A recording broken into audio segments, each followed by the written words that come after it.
Hi friends, welcome back to my channel. ఈరోజు topic వచ్చేసి మే 20 current affairs video. First topic చూస్తే కనుక భారతదేశంలోనే సంపూర్ణ అక్షరాస్యత సాధించిన తొలి రాష్ట్రంగా ఏ రాష్ట్రం నిలిచిందంటే మిజోరం నిలిచింది. భారతదేశంలో సంపూర్ణ అక్షరాస్యత సాధించిన తొలి రాష్ట్రంగా మిజోరం.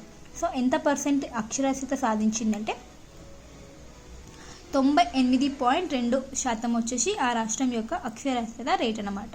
సో దీంతో సంపూర్ణ అక్షరాస్యత సాధించిన రాష్ట్రంగా మిజోరం నిలవడం జరిగింది.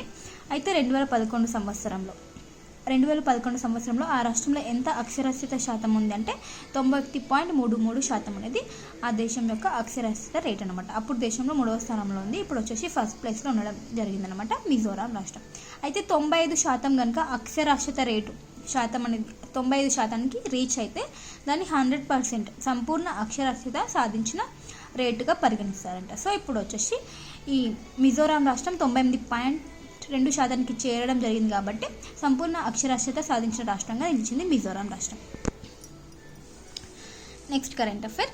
దేశంలోనే తొలిసారి రక్త పరీక్ష ఏ విధంగా అంటే సూదితో పొడవకుండానే ఒక రక్త పరీక్షని ఎవరు నిర్వహించారంటే నీలోఫర్ ప్రభుత్వ ఆసుపత్రి, హైదరాబాద్లో ఉన్నటువంటి నీలోఫర్ ఆసుపత్రిలో తొలిసారి సూదితో పొడవకుండా రక్త పరీక్ష అనేది చేయడం జరిగిందనమాట. సో ఏ విధంగా అంటే ఏఐ టెక్నాలజీని యూజ్ చేసుకొని ఏఐ ఆధారిత డయాగ్నోస్టిక్ సాధనం, దాని పేరు వచ్చేసి ఫోటో ప్లెతిస్కోగ్రఫీ పీపీజీ అనే సాధనం ద్వారా ఈ రక్త పరీక్ష అనేది చేయడం జరుగుతుందన్నమాట. సో దీన్ని ఎవరు ప్రయోగం చేశారంటే క్విక్ వైటల్ సంస్థ దీన్ని అభివృద్ధి చేయడం జరిగిందనమాట. సో ఇక్కడ ఏంటంటే ఎటువంటి ఇంజెక్షన్ అనేది ఇవ్వకుండా కానీ ఎటువంటి సూదితో గుచ్చకుండానే రక్త పరీక్ష అనేది చేయడం జరుగుతుందని చెప్పాను కదా. సో అది ఏ విధంగా అంటే ఫేస్ని స్కాన్ చేసి 1 మినిట్లోనే రిజల్ట్స్ అనేది ఇవ్వడం జరుగుతుందంట. ఒక పేషెంట్కి కానీ వ్యక్తికి కానీ ఏ విధమైన సమస్యలు అట్లాంటివి ఉన్నాయని. సో ఇక్కడ ఫేస్ స్కాన్ చేసి 1 మినిట్లో రిజల్ట్ అనేది ఇవ్వడం జరుగుతుంది. ఇందులో వచ్చేసి బీపీ, ఆక్సిజన్ లెవెల్స్ ఏ విధంగా ఉన్నాయి, హార్ట్ బీట్ ఏ విధంగా ఉంది, రెస్పిరేటరీ శ్వాసక్రియ అయితే ఉంది, పల్స్ ఎలా ఉంది, హిమోగ్లోబిన్ శాతం ఎంత ఉంది, ఈ మొత్తం డీటెయిల్స్ అనేది కేవలం ఫేస్ స్కాన్ చేసి తెలపడం జరుగుతుందంట. సో గుర్తుంచుకోండి, దేశంలోనే తొలిసారి సూదితో పొడవకుండానే రక్త పరీక్ష నిర్వహించిన ఆసుపత్రి ఏది? నీలోఫర్ ప్రభుత్వ ఆసుపత్రి, హైదరాబాద్. Next current affair. ఒక ప్లాస్టిక్ను తింటున్న బ్యాక్టీరియా. సో ఎలాంటి ప్లాస్టిక్ని అంటే వైద్యంలో యూజ్ చేసేటువంటిది ఏమంటారు, గ్లూకోజ్ బాటిల్స్ అట్లాంటివి ఉంటాయి కదా, ఇంజెక్షన్స్, వైద్య ఉపకరణాల్లోని ప్లాస్టిక్ని తింటున్న బ్యాక్టీరియా అంట. సో దాని పేరు వచ్చేసి సుడోమోనాస్ అర్జినోసా అనే బ్యాక్టీరియా వైద్య ఉపకరణాల్లో ఉన్నటువంటి ప్లాస్టిక్ ఏదైతే ఉంటుందో దాన్ని కూడా తింటుందంట. ఆ బ్యాక్టీరియా పేరు వచ్చేసి సుడోమోనాస్ అర్జినోసా. సో ఇక్కడ వచ్చేసి హాస్పిటల్స్లో ఇన్ఫెక్షన్స్ వస్తాయి కదా కొంతమందికి. సో ఆ ఇన్ఫెక్షన్స్కి కారణం 30% వరకు ఈ బ్యాక్టీరియానే కారణం అని చెప్పడం జరుగుతుంది. హాస్పిటల్స్లో వచ్చే ఇన్ఫెక్షన్స్ ఏవైతే ఉంటాయో 30% కారణం ఈ బ్యాక్టీరియా వల్లనే వస్తున్నాయంటే తెలపడం జరుగుతుంది. సో దీనివల్ల వచ్చేసి ఎలాంటి ఎఫెక్ట్ ఉంటుంది అంటే దీనివల్ల మూత్రాశయం, ఊపిరితిత్తులు, రక్తంలో ఇన్ఫెక్షన్స్ వచ్చే ఛాన్సెస్ ఉందంట. సో నేమ్ గుర్తుంచుకోండి, Pseudomonas aeruginosa bacteria. Next current affair. Overseas citizen of India నూతన OCI పోర్టల్ను ప్రారంభించడం జరిగింది. ఎవరు? కేంద్ర హోంమంత్రి అయినటువంటి అమిత్ షా గారు OCI పోర్టల్ని May 19న ప్రారంభించడం జరిగింది. దీని యొక్క ఫుల్ నేమ్ చూస్తే కనుక ఓవర్సీస్ సిటిజన్ ఆఫ్ ఇండియా. అయితే ఇది వచ్చేసి ఒక స్కీమ్ అనేది ఉంది ఇంతకుముందు, OCI పథకం. ఇది వచ్చేసి 2005లో స్టార్ట్ చేయడం జరిగింది. ఇప్పుడు వచ్చేసి నూతన పోర్టల్ని ప్రారంభించడం జరిగింది May 19న. ఎవరు ప్రారంభించారు? కేంద్ర హోంమంత్రి అయినటువంటి అమిత్ షా గారు ప్రారంభించారు. Next current affair. సైబర్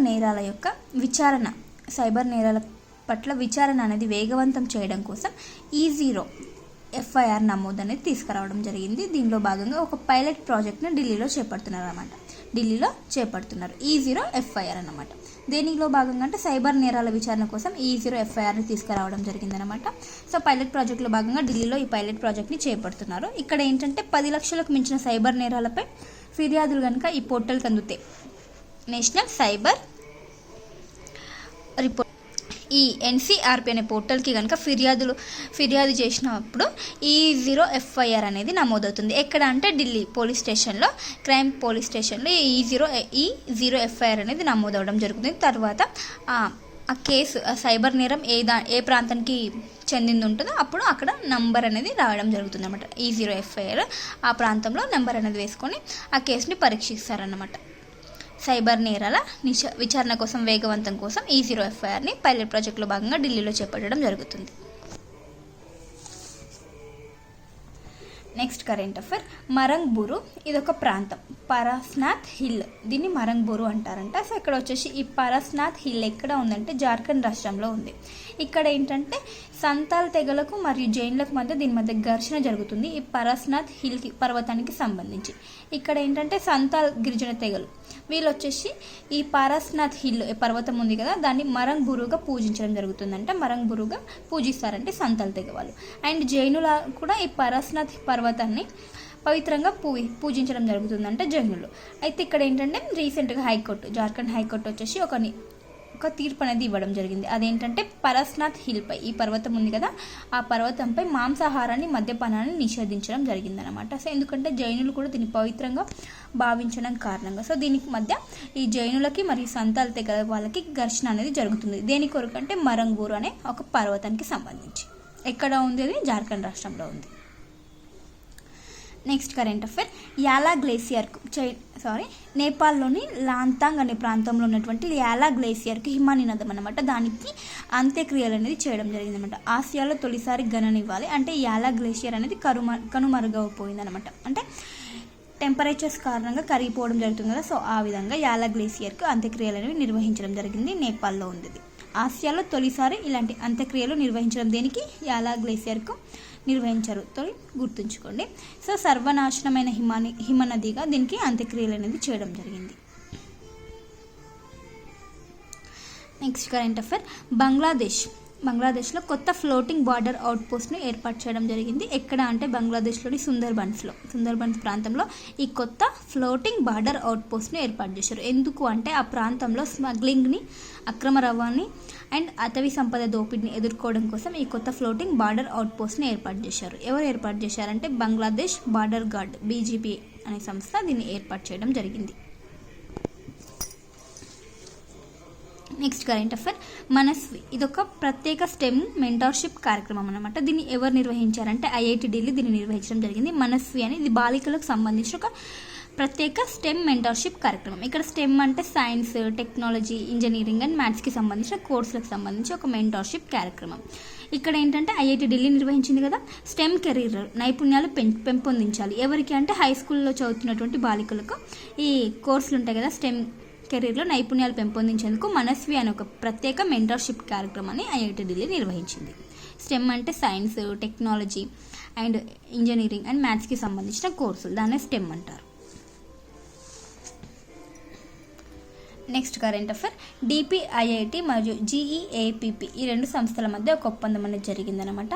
అదేంటంటే వాతావరణ సాంకేతిక రంగంలోని అంకుర సంస్థలు స్టార్టప్స్ ఏవైతే ఉంటాయో వాతావరణ మరియు సాంకేతిక రంగంలోని స్టార్టప్ సంస్థలకు నిధులు అండ్ మార్గదర్శకత అందించడం కోసం ఈ రెండు సంస్థల మధ్య ఒక ఒప్పందం అనేది జరిగింది. ఇక DPIIT అంటే department for promotion of industry and internal trade and GEAPP అంటే global energy alliance for people and planet. ఈ రెండు సంస్థల మధ్య వాతావరణం మరియు సాంకేతిక రంగంలోని స్టార్టప్స్కి సంబంధించి ఒక నిధులు ఫండ్ ఏర్పాటు చేయడం అండ్ మార్గదర్శకు సంబంధించిన ఒప్పందం అనేది కుదిరింది.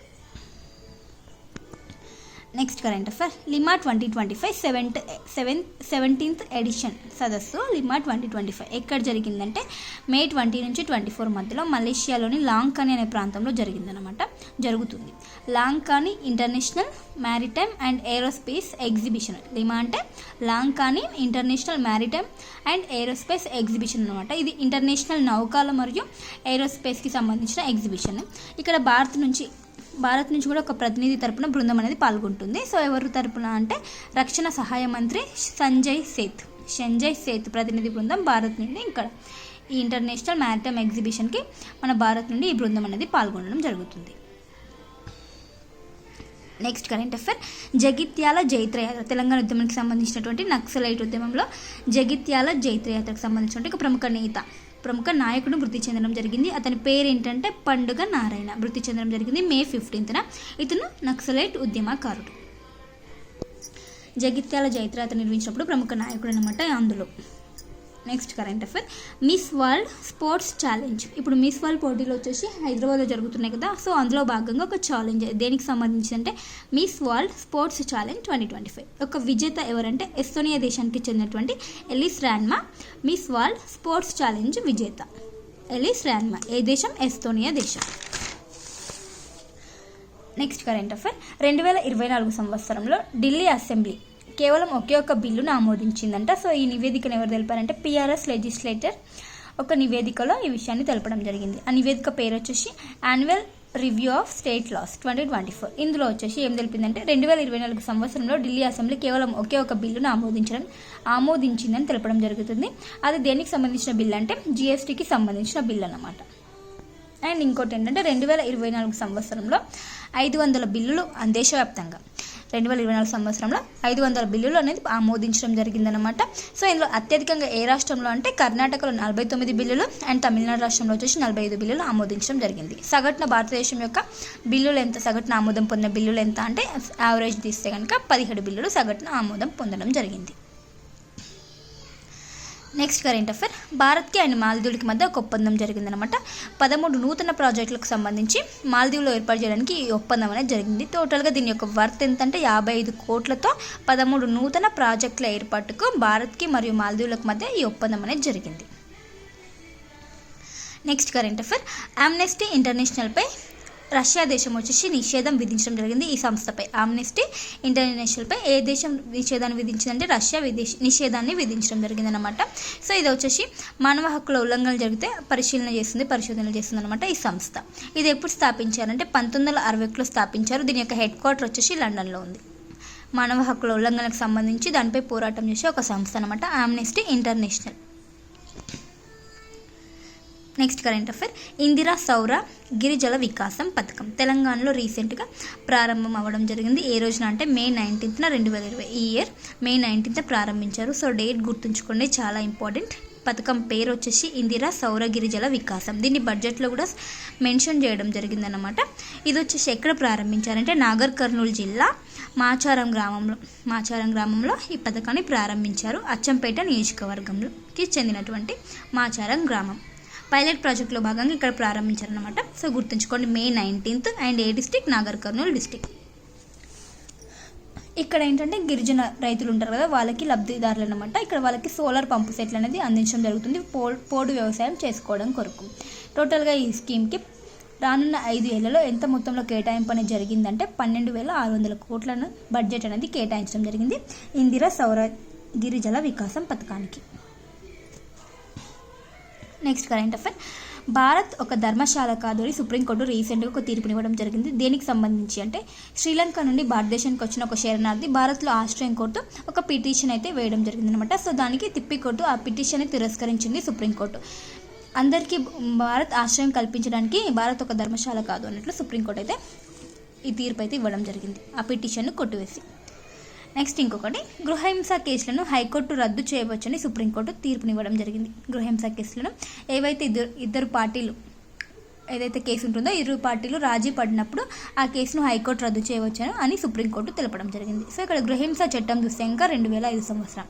సో గృహహింస చట్టం చాలా ఇంపార్టెంట్, ఎగ్జామ్లో ఖచ్చితంగా వస్తుందన్నమాట. 2005 సంవత్సరం ఇయర్ గుర్తుంచుకోండి. Next current affair operation Gideon chariots ఏ దేశం చేస్తుంది ఈ ఆపరేషన్ అంటే ఇజ్రాయెల్ చేపడుతుంది అనమాట. ఎవరిపై వ్యతిరేకంగా అంటే గాజాలో హమాస్పై సైనిక దాడి అనేది చేయడం జరుగుతుంది ఇజ్రాయెల్ దేశం. ఎవరు చేస్తున్నారంటే ఇజ్రాయెల్ డిఫెన్స్ ఫోర్సెస్ IDF అనే ఇజ్రాయెల్ డిఫెన్స్ ఫోర్సెస్ ఈ ఆపరేషన్ని చేపడుతుంది. ఎవరిపై అంటే గాజాలో ఉన్న హమాస్పై. నెక్స్ట్ ప్రపంచంలోనే తొలి మానవ మూత్రాశయ మార్పిడి ఏ దేశం జరిపిందంటే అమెరికాలోని కాలిఫోర్నియా సర్జన్స్ వైద్యులు అమెరికాలో ఉన్నటువంటి కాలిఫోర్నియా వైద్యులు ప్రపంచంలోని తొలి మానవ మూత్రాశయ మార్పిడి శస్త్రచికిత్సను విజయవంతంగా చేయడం జరిగింది, బ్లాడర్ ట్రాన్స్ప్లాంట్. సో గుర్తుంచుకోండి, దేశం వచ్చేసి అమెరికా దేశం. ప్రపంచంలోనే తొలి మానవ మూత్రాశయ మార్పిడి చేసిన దేశం ఏంటి? అమెరికా. నెక్స్ట్ కరెంట్ అఫైర్ భారతీయ రైల్వేస్ వచ్చేసి ఒక యాప్ని ప్రారంభించడం జరిగింది, సూపర్ యాప్. దాని పేరు వచ్చేసి స్వరైల్ అనే యాప్ని ఎవరు ప్రారంభించారు? భారతీయ రైల్వేస్ ప్రారంభించడం జరిగింది అనమాట. సో ఈ యాప్ని ఎవరు అభివృద్ధి చేశారంటే centre for railway information system CRIS అభివృద్ధి చేయడం జరిగింది. సో ఈ యాప్లో అన్ని సేవలను కేవలం ఒకే ఒక యాప్ ద్వారా పొందడం జరుగుతుంది అనమాట. సో అలాంటి యాప్ని ఎవరు? భారతీయ రైల్వే తీసుకురావడం జరిగింది. ఇందులో వచ్చేసి టికెట్ బుకింగ్ కానీ, ఫుడ్ ఆర్డర్ కానీ, ట్రైన్ యొక్క స్టేటస్ ఎక్కడ ఉంది, లైవ్గా ట్రైన్ ఎక్కడ ఉంది, ప్లాట్ఫామ్ సమాచారం కానీ అన్ని సేవలు ఒకే యాప్ ద్వారా అందించడం జరుగుతుంది అనమాట. స్వరైల్ గుర్తుంచుకోండి app name. Next current affair. రోదస్లో సూపర్ కంప్యూటర్స్ని ప్రపంచంలోనే మొట్టమొదటిసారి రోదస్లో సూపర్ కంప్యూటర్స్ నెట్వర్క్ యొక్క ప్రయత్నానికి ఏర్పాట్లు ఏ దేశం చేస్తుందంటే చైనా ఈ ఏర్పాట్లను చేపట్టడం జరిగింది.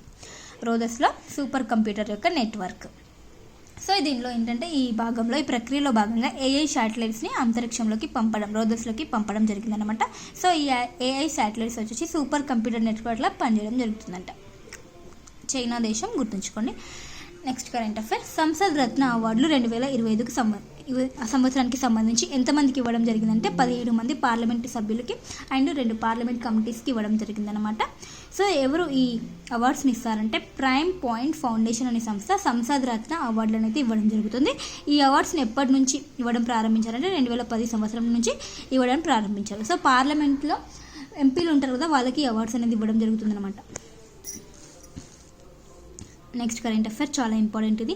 ఖేలో ఇండియా బీచ్ గేమ్స్ 2025 మొట్టమొదటిసారి ఈ ఖేలో ఇండియా బీచ్ గేమ్స్ అనేవి కండక్ట్ చేస్తున్నారన్నమాట. ఫస్ట్ ఎడిషన్ అని గుర్తుంచుకోండి. ఏ రోజు నుంచి అంటే May 19 నుంచి 24 మధ్యలో. ఎక్కడ అంటే డయ్యూ డామ్ అని అంటారు కదా, సో ఆ దయ్యూ ప్లేస్లో గర్గ్లా బీచ్లో ఈ ఖేలో ఇండియా బీచ్ గేమ్స్ అనేవి కండక్ట్ చేయబోతున్నారు. ఫర్ ద ఫస్ట్ టైం అన్నమాట ఇలాంటి బీచ్ అని గుర్తుంచుకోండి. ఫస్ట్ టైం ఈ గేమ్స్ని కండక్ట్ చేయబోతున్నారు అనమాట. సో థీమ్ సాంగ్ చూస్తే కనుక కేల్కే సితారే దయ్యూకే కినారే వచ్చేసి థీమ్ సాంగ్ అనమాట. సో దేశవ్యాప్తంగా ఎంతమంది క్రీడాకారులు ఇందులో పాల్గొనబోతున్నారంటే 1000 మంది క్రీడాకారులు, 1000కి పైగా క్రీడాకారులు. మరి ఇందులో ప్రదర్శన క్రీడలు ఇందులో కూడా ఉన్నాయన్నమాట. సో వీటికి అవార్డ్స్ కానీ పథకాలు కానీ ఏం రావన్నమాట. ప్రదర్శన పరంగా ఉంచే క్రీడలు అవేంటంటే మల్లకంబ్, టగ్ ఆఫ్ వార్, ఇవి వచ్చేసి 2 ప్రదర్శన క్రీడలు అండ్ మెడల్ ఆఫ్ ఈవెంట్స్ ఇంకో 6 క్రీడలు. అవేంటంటే beach soccer, beach volleyball, beach kabaddi, beach sepak takraw, pencak silat open, water swimming. ఇవి వచ్చేసి మెడల్ ఈవెంట్స్ 6, ప్రదర్శన క్రీడలు వచ్చేసి 2. ఇంకోటి వచ్చేసి ఈ ఖేలో ఇండియా బీచ్ గేమ్స్లో ప్రత్యేక ఆకర్షణగా వచ్చేసి గర్భా నృత్యం, గుజరాత్కి చెందినటువంటి గర్భా నృత్యం నిల్వనుంది. Next current affair. దక్షిణాసియా ఫుట్బాల్ అండర్-19 టైటిల్ విజేత ఎవరంటే భారత్ నిలవడం జరిగింది. టైటిల్ విజేత వచ్చేసి భారత్ రెండవసారి ఈ టైటిల్ని గెలవడం జరిగిందనమాట. ఇంతకుముందు వచ్చేసి 2023 సంవత్సరంలో. సో ఇక్కడ ఎవరు ఈ గేమ్స్ని కండక్ట్ చేస్తున్నారంటే సౌత్ ఏషియన్ ఫుట్బాల్ ఫెడరేషన్ సాఫ్ అనే సంస్థ దీన్ని నిర్వహించడం జరుగుతుందన్నమాట. దీని యొక్క హెడ్ క్వార్టర్ వచ్చేసి ఢాకాలో ఉంది. సో గుర్తుంచుకొని దక్షిణాసియా ఫుట్బాల్ అండర్-19 టైటిల్ విజేత ఎవరు? Bharat. Next current affair. Emilia Romagna Grand Prix విజేత 2025 విజేత ఎవరు? మ్యాక్స్ వెర్స్టాపెన్ వచ్చేసి గ్రాండ్ ప్రీ విజేత అనమాట. ఫార్ములా 1 రేస్ గ్రాండ్ ప్రీ విజేత ఎవరు? Max Verstappen. Emilia Romagna Grand Prix విజేత. సో ఇవన్నీ ఫ్రెండ్స్ ఈరోజు ఇంపార్టెంట్ కరెంట్ అఫైర్స్. వీడియో నచ్చితే ప్లీజ్ లైక్ చేయండి. అలాగే ఎవరికైనా యూస్ఫుల్ అవుతుందంటే షేర్ చేయండి. Thank you for watching. By.